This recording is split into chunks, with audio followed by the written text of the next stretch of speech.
गजनी शहर अपने समय में व्यापार और तिजारत के लिए मशहूर था। वहां के बाजारों में हमेशा चहल पहल बनी रहती थी। मगर हर जुमा शुक्रवार को एक अनोखा नजारा देखने को मिलता था। शहर के चौराहे पर एक अमीर आदमी खड़ा होता, हाथ में कोड़ा लिए, और ऊंची आवाज में पुकारता, कोई है जो मुझे कोड़े मारे, मेरी कमर पर जख्म लगाए, मैं बदले में उसे इनाम दूंगा। वह आदमी कोई और नहीं बल्कि जाबिर बिन खलील था। उसकी यह अजीब हरकत हर हफ्ते दोहराई जाती। लोग उसे हैरानी से देखते, क्योंकि गजनी के लोग खुदा तरस थे। लेकिन जैसा कहा जाता है, पांचों उंगलियां बराबर नहीं होती। आखिरकार हर बार उसे कोई ना कोई ऐसा व्यक्ति मिल ही जाता जो उसकी कमर पर कोड़े बरसाता और बदले में सोने की मुद्राएं ले लेता। गजनी का सुल्तान नेकदिल और खुदा तरस इंसान था। वह अक्सर भेस बदलकर बाजारों में घूमता, ताकि अपनी प्रजा के हालात का जायजा ले सके। एक दिन जब वह इसी तरह भेष बदल कर निकला, तो उसने देखा कि लोगों की एक भारी भीड़ जुटी हुई है। जब उसने पास जाकर देखा, वह तो एक अजीब दृश्य नजर आया। एक आदमी पर बेरहमी से कोड़े बरसाए जा रहे थे। उसकी कमर से खून टपक रहा था। यह देखकर सुल्तान चौंक गया। उसने अपने मुसाहिब दरबारी सलाहकार से पूछा, क्या इस व्यक्ति ने कोई जुर्म किया है? उसे ऐसी सजा क्यों दी जा रही है? और मारने वाला जल्लाद कौन है? मुसाहिब ने अदब से जवाब दिया, हुजूर, ये आदमी ना कोई मुजरिम है और न ही इसे किसी अदालत ने सजा दी है। यह खुद ही हर जुमा के दिन बाजार में आता है और लोगों से मिन्नत करता है कि वे इसे कोड़े मारें, और जो इसे मारता है उसे यह अच्छा खासा इनाम भी देता है। सुल्तान यह सुनकर हैरान रह गया। उसने सख्ती से हुक्म दिया, आज इस आदमी को जाने मत देना, इसे मेरे दरबार में हाजिर किया जाए। अगले दिन जाबिर को सुल्तान के दरबार में पेश किया गया। उसकी कमर पर कोड़ों के गहरे जख्म थे, मगर चेहरा उतना ही शांत था। जब वह सुल्तान के सामने पहुंचा, तो सुल्तान ने गंभीर लहजे में कहा, मैंने खुद अपनी आंखों से तुम्हें बाजार में कोड़े खाते हुए देखा है। अब मुझे सच सच बताओ, तुम अपनी कमर पर यह जुल्म क्यों करवाते हो, और इसके बदले में लोगों को दौलत क्यों देते हो? कहीं तुम कोई जादूगर तो नहीं? जाबिर ने सिर झुका लिया और बोला, हुजूर, मैं ज्यादा देर तक खड़ा नहीं रह सकता। दुनिया में शायद ही मुझ जैसा कोई बदनसीब, लालची और जालिम होगा। मेरी आपसे गुजारिश है कि मेरी दास्तान सुनकर अपना वक्त जाया ना करें। मगर जब सुल्तान ने जोर दिया, अमदा जाबिर ने आह भरकर अपनी कहानी सुनानी शुरू की। हुजूर, गजनी से बहुत दूर एक छोटी सी बस्ती थी। वहां कई बार पूरे साल बारिश नहीं होती थी। खेती बाड़ी नाम मात्र की होती, और इसी वजह से गरीबी ने इस बस्ती को अपनी चादर में लपेट रखा था। वहां हर इंसान मुफलिसी में जीता था। लेकिन उसी बस्ती में एक शख्स ऐसा भी था जो बेहद अमीर था। उसकी दौलत का कोई हिसाब नहीं था। यूं लगता था जैसे खुदा ने अपने खजाने खोलकर उसे सब कुछ दे दिया हो। जाबिर कुछ पल के लिए रुका, फिर बोला, मगर हुजूर, वह शख्स जितना अमीर था, उतना ही जालिम और लालची भी था। वह गरीबों की मजबूरी का फायदा उठाने से कभी पीछे नहीं हटता था। जब भी किसी गरीब पर मुसीबत आती तो उसे दिली सुकून मिलता था। सुल्तान को यह सुनकर ताज्जुब हुआ। उसने पूछा, तो तुम्हारे इस कोड़े खाने का उस जालिम से क्या ताल्लुक है? जाबिर ने गहरी सांस ली और कहा, हुजूर, बहुत गहरा ताल्लुक है, क्योंकि वह जालिम कोई और नहीं बल्कि मैं खुद हूं। वही जालिम आज आपके सामने खड़ा अपनी कहानी सुना रहा है। दरबार में सन्नाटा छा गया। जाबिर ने आगे कहना शुरू किया, मेरी मिल्कियत में एक बड़ा पहाड़ था, जिससे कीमती पत्थर निकलते थे। वे पत्थर आलीशान इमारतें बनाने के काम आते थे। गजनी के किसी महल में शायद ऐसा कोई भी निर्माण न मिले जिसमें उस पहाड़ के पत्थर का उपयोग न किया गया हो। यहां तक कि आपके दरबार की इमारत में भी उस पहाड़ के पत्थर की छाप साफ दिखाई देती है, जो आज भी मेरी संपत्ति में मौजूद है। मेरी बस्ती के लगभग हर निवासी मुझसे मजदूरी करता था, क्योंकि उन्हें अपने परिवार का पेट पालने के लिए मुझ जैसे निर्दयी शख्स को सहना पड़ता था। मैंने मजदूरों का वेतन देने से पहले एक अनोखी शर्त रखी थी। दिन भर की मेहनत का मुआवजा देने से पहले मैं उनकी कमर की स्थिति पर नजर डालता था। यदि मजदूर की कमर पत्थर उठाने की मेहनत के कारण घायल हो गई होती और उसमें से खून बह रहा होता, तभी उसे उसका वेतन दिया जाता।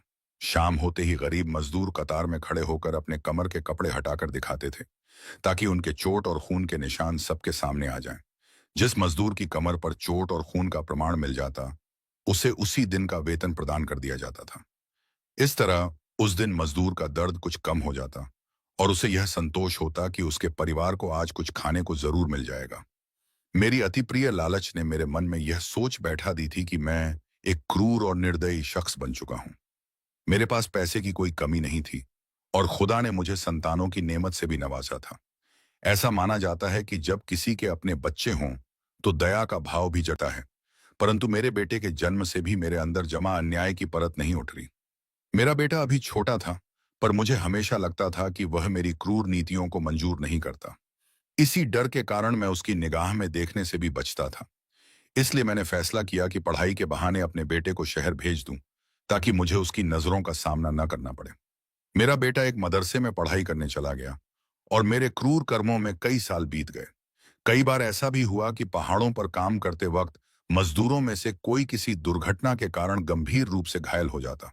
सुल्तान और उसके दरबारी बड़ी ध्यान से मेरी पूरी दास्तान सुनते रहे। कुछ देर के लिए मैं चुप हो गया और मेरी आंखों से आंसू टपकने लगे। फिर मैंने कहा, जनाब, मेरे मजदूरों में से एक मजदूर था जिसका शरीर बहुत कमजोर था। वह एक बीवी और दो बेटियों का कर्तव्य निभाता था, मगर फिर भी वही गरीब मजदूर सबसे ज्यादा मेरे जुल्म का शिकार बनता था। उसकी कमजोरी के कारण वह अपनी कमर पर एक कपड़ा रखकर पत्थर उठाता था ताकि चोट न लगे। शाम को जब मजदूरी का वक्त आता तो वह मेरी नजरों में सबसे मेहनती बनने की कोशिश करता, मगर मैं अपनी सख्त शर्त पर कायम था। जब तक कमर से खून न बहे मजदूरी नहीं मिलेगी। जब वह जख्म न दिखा पाता तो मैं उसे बेरहमी से खाली हाथ लौटा देता। एक बार तो ऐसा हुआ कि उसने लगातार 3 दिन तक काम किया, लेकिन उसकी कमर पर कोई घाव ना आया। मैं दिल ही दिल में खुश था कि मेरा काम मुफ्त में हो रहा है और मुझे उसे मजदूरी नहीं देनी पड़ रही। 3 दिन तक जब उसे कुछ न मिला तो वह मेरे सामने गिड़गिड़ाने लगा, आंसू बहाने लगा। अगर उजरत नहीं दे सकते तो कम से कम खाने को कुछ दे दो, ताकि मेरे बीवी बच्चे भूखे न मरें। हुजूर, मुझे यकीन है कि अगर वह किसी पत्थर से भी यह इल्तिजा करता तो वह पत्थर भी पिघल जाता, मगर मेरे पत्थर जैसे दिल पर इसका कोई असर नहीं हुआ। 3 दिन से उसके घर में चूल्हा नहीं जला था। हर रोज जब वह खाली हाथ घर लौटता, उसकी बीवी सवाल करती, कुछ लेकर आए? और हर बार उसका एक ही जवाब होता, आज भी मालिक की शर्त पूरी नहीं कर सका। लेकिन चौथे दिन जब वह मजदूरी लेने आया तो मैंने देखा कि उसकी कमर घायल थी। मुझे गुस्सा आ गया। मैं तो यह सोच रहा था कि आज भी उसे मजदूरी नहीं देनी पड़ेगी, मगर अब वह मेरी शर्त पूरी कर चुका था। बेमन से गुस्से में मैंने उसे मजदूरी दी। उसने कांपते हाथों से सिक्के लिए और अपने घर की ओर चल पड़ा, मगर भूख और कमजोरी के कारण वह घर तक नहीं पहुंच सका। रास्ते में ही उसकी मौत हो गई। अगले दिन मेरे दरवाजे पर दस्तक हुई। जब मैंने दरवाजा खोला तो देखा कि एक औरत सामने खड़ी थी। उसके गाल पिचके हुए थे, होंठ सूखे थे और चेहरे से सारी रौनक जैसे गायब हो चुकी थी, जैसे किसी वीराने से पानी सूख चुका हो। उसके साथ उसकी दो छोटी बच्चियां थीं, जिनकी आंखों में एक अजीब सा डर था। यह औरत उसी मजदूर की विधवा थी जिस पर मैंने जुल्म के पहाड़ तोड़ दिए थे। वह औरत कांपते हाथों से मेरी तरफ इशारा करके बोली, तूने मेरे शौहर को मार डाला, अब मैं तेरी शिकायत करूंगी। इतना कहकर वह बद्दुआ देते हुए चली गई। उस दिन से मैंने शदीद जहनी दबाव महसूस करना शुरू कर दिया। मेरे दिल और दिमाग में बस यही ख्याल घूमने लगा कि वह औरत अब सीधा काजी के पास जाएगी और मेरी शिकायत करेगी। अगर ऐसा होता तो यकीनन मुझे एक कातिल की सजा मिलती। कुछ ही दिनों बाद मेरे दरवाजे पर दस्तक हुई। मैं पहले ही खौफ में था, इसलिए मैंने खुद दरवाजा खोलने के बजाय अपने खादिम नौकर को भेजा। वह लौट कर आया और बोला, हुजूर, दरवाजे पर एक कासिद संदेशवाहक खड़ा है। मेरे दिल की धड़कन तेज हो गई। मैं समझ गया कि जरूर उस बेवा ने काजी से मेरी शिकायत कर दी होगी और यह कासिद मुझे बुलाने आया है। मैं काजी के सामने पेश होने की हिम्मत नहीं रखता था, इसीलिए मैंने अपने खादिम से कह दिया, उसे कह दो कि मालिक अभी नहीं मिल सकता। इस तरह मैंने उस कासिद को टाल दिया, लेकिन मेरा खौफ बढ़ता ही गया। अब मेरी हालत यह हो गई थी कि न दिन को चैन था, न रात को नींद। जब भी थोड़ी देर के लिए आंख लगती, मुझे ख्वाब में वही मजदूर की बेवा नजर आती। वह मुझे देखकर कहती, मैंने तेरी शिकायत कर दी है, अब सजा के लिए तैयार हो जा। उसके ये अल्फाज सुनकर मेरी नींद उड़ जाती और मैं घबरा कर उठ बैठता। मगर ये खौफ का सिलसिला यहीं खत्म नहीं हुआ। हर कुछ दिनों बाद वही कासिद मेरे दरवाजे पर आता और मैं हर बार उसे किसी बहाने से लौटा देता। मगर यह टाल मटोल ज्यादा दिन नहीं चल सकती थी। कहते हैं कि खुदा की लाठी बेआवाज होती है। शायद अब मेरे जुल्म की मुद्दत खत्म हो चुकी थी और मेरी पकड़ का वक्त आ गया था। फिर एक दिन मेरे साथ ऐसा हादसा हुआ जिसे मैं कभी नहीं भूल सकता। उस रोज फिर से दरवाजे पर दस्तक हुई। मैं डर के मारे कांप उठा। मेरे मन में बस यही ख्याल आया कि यह जरूर काजी का कासिद होगा, जो अब मुझे घसीट कर सजा दिलाने ले जाएगा। लेकिन इस बार मेरा खादिम मेरे पास आया और कहने लगा, हुजूर, कोई अजनबी आदमी आया है। वह अपने साथ एक घोड़ा गाड़ी लाया है। मुझे कुछ अजीब लगा। मैं घबराते हुए दरवाजे तक गया और जब बाहर झांका तो जो देखा उसने मेरे पैरों तले से जमीन खींच ली। उस घोड़ा गाड़ी पर एक लाश रखी थी जो कफन में लिपटी हुई थी, मगर कफन पर अब भी खून के धब्बे थे और उससे हल्का हल्का खून रिस रहा था। मेरा दिल जोर से धड़कने लगा। कांपते हाथों से मैंने उस लाश पर पड़ा कपड़ा हटाया और जैसे ही चेहरा देखा, मेरी चीख निकल गई। वह खून में लथपथ लाश किसी और की नहीं, बल्कि मेरे अपने बेटे की थी। मैंने अपने बेटे को खो दिया था। उसे देखते ही मेरी हालत बेकाबू हो गई। मैं उसके मृत शरीर से लिपटकर जोर जोर से रोने लगा। मुझे यकीन नहीं हो रहा था कि जिसका भविष्य संवारने के लिए मैंने उसे शहर भेजा था, आज वह खून से लथपथ मेरे सामने पड़ा था। मुझे एहसास हुआ कि यह सब मेरे किए का ही नतीजा था। मैंने लोगों के साथ जो जुल्म किए थे, खुदा ने उसका बदला मुझसे ले लिया था। जब मेरे होश ठिकाने आए तो मैंने उस घोड़ा गाड़ी लाने वाले आदमी से पूछा, मेरे बेटे की यह हालत कैसे हुई? उस आदमी ने कहा, मुझे कुछ पता नहीं हुजूर। मेरा काम सिर्फ यह लाश आपके पास पहुंचाने का था। मेरा दिमाग चकराने लगा। मैंने सोचा कि शायद उस बेवा औरत ने मुझसे बदला लेने के लिए मेरे बेटे का कत्ल कर दिया होगा। लेकिन फिर ख्याल आया कि वह बेचारी तो खुद ही कमजोर और लाचार थी। वह चाहती तो ज्यादा से ज्यादा काजी से मेरी शिकायत कर सकती थी, मगर कत्ल कर देना उसके बस की बात नहीं थी। बहरहाल, भारी दिल से मैंने अपने जिगर के टुकड़े को अपने ही हाथों से दफन किया। खुदा किसी को ऐसा दिन ना दिखाए कि एक बाप को अपनी औलाद को मिट्टी में सुलाना पड़े। अब सिर्फ एक ही जगह थी जहां से मुझे अपने बेटे की मौत की असली वजह पता चल सकती थी। मदरसा। मेरी बस्ती से मदरसा 2 दिन की मुसाफत यात्रा पर था। अगले रोज मैं सफर पर निकलने के लिए दरवाजे पर खड़ा था कि अचानक वही कासिद वहां आ पहुंचा। मैंने सोचा, अब कब तक हालात से भागता रहूंगा?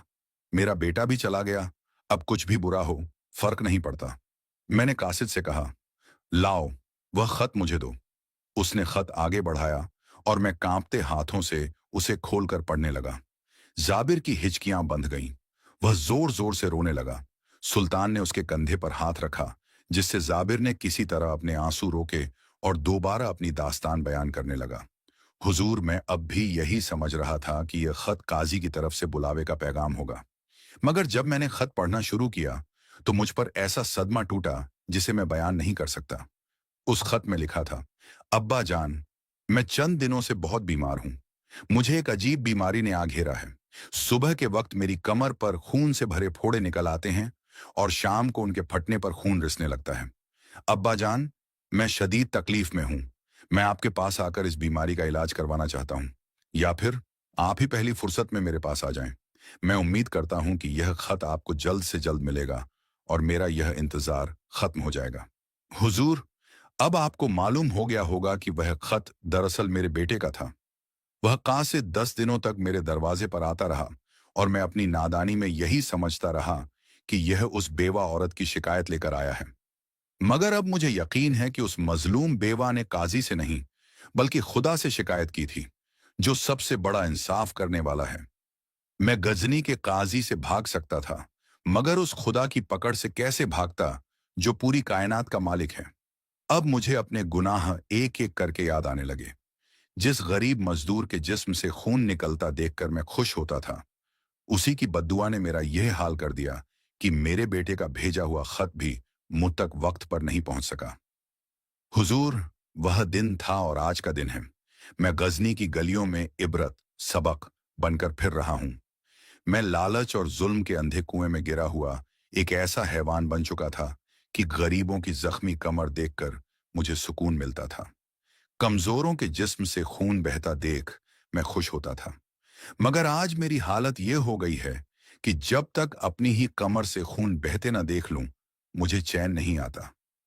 अब मैं एक जिंदा लाश की तरह भटक रहा हूं। हुजूर, मेरी दास्तान यहीं खत्म होती है। अब आप ही बताइए, क्या मैं इस बात का हकदार नहीं हूं कि मुझे चौराहे के बीच खड़ा करके रोज कोड़े मारे जाएं? क्या मेरा गुनाह इतना छोटा है कि मैं बिना सजा के छूट जाऊं?